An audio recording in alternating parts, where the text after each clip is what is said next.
Kindly subscribe to our YouTube channel, see how to. Click on the subscribe button below and also click on the bell beside this. This will notify you once we drop a new video. Thank you. Okay, ladies and gentlemen, the finals in the house. My name is Sean Mateo, and I have somebody with me here. The sister to sit tonight. When you go on Saturday, when you go on, I'm not going to keep the rest of me. My story goes in. If you want to know what I'm I'm ready for you. Yeah. Okay. All you guys know that I'm not a comedian. Comedian will come very soon. All I know is how to manage the program and finish on time. That's all. Okay. Jericho, they are waiting for you. Come and drop something. One you gotta turkey, you gotta chicken. I'm not gonna lie to you today. I'm so overwhelmed. Kini wípé gbogbo ní tíátà wọn ṣe onídọ̀tí mọ́. Mi ò ní parọ́ olówó ló ní tíátà gbogbo ní tíátà ní kápá àtẹwọ́ fúnra wa. Bí wọ́n ṣe ń ra mọ́tò náà kọ́lé inú mi dùn fún yẹn. Jẹ́ ń padà sọ́dọ̀ àwọn ẹbí mi.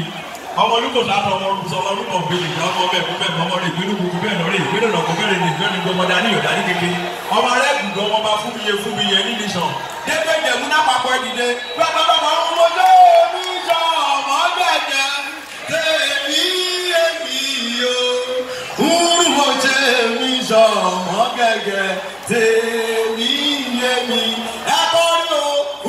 Mo jẹ́ mi sọ ọmọ gẹ̀gẹ̀. Tèmi èmi o. Ọmọ yẹn fún mi.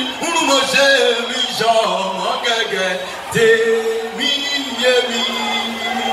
Bí iṣu ọmọ bá jìnnà kó má má jó mi lẹ́nu o. Báyà ọmọ bá wọlé kó má má lé mi síta o. Mo ṣe mi sọ ọmọ gẹ́gẹ́. Mo ṣe mi sọ ọmọ gẹ́gẹ́. Ṣé ní ajánu ẹni orúkọ Jésù? Mo ṣe máa jẹ ká má jẹ wọ́. Ẹ jọ ṣe máa gbé ìdìbò wa. Púpọ̀ kọ́rẹ́ kọ́. Ó ṣe gbogbo o. Ẹ má jẹ ká já o.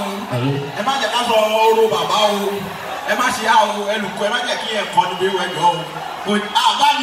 Bá mi ní gbé o. Ó yẹ ọba ọlọ́jà ti dé o.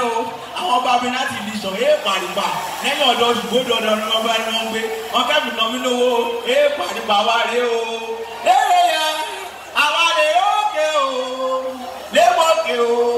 Àwa rè mókè o. Èdè ojú mi dán gbìrì gbà. Wọ́n ti bọ̀ ọkàn lẹ́yìn bó ti lọlé. Ọjọ́ mo sọ̀rọ̀. Bẹ́ẹ̀ni.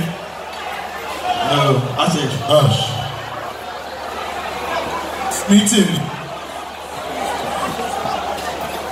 You have to work on this mic. DJ Kami. Ẹ̀yin tí ẹ ń gbójú rẹ̀ tẹ́ ẹ bá tún gbà mí lẹ́ẹ̀kan sí. Ẹ má dà kéèkì wò.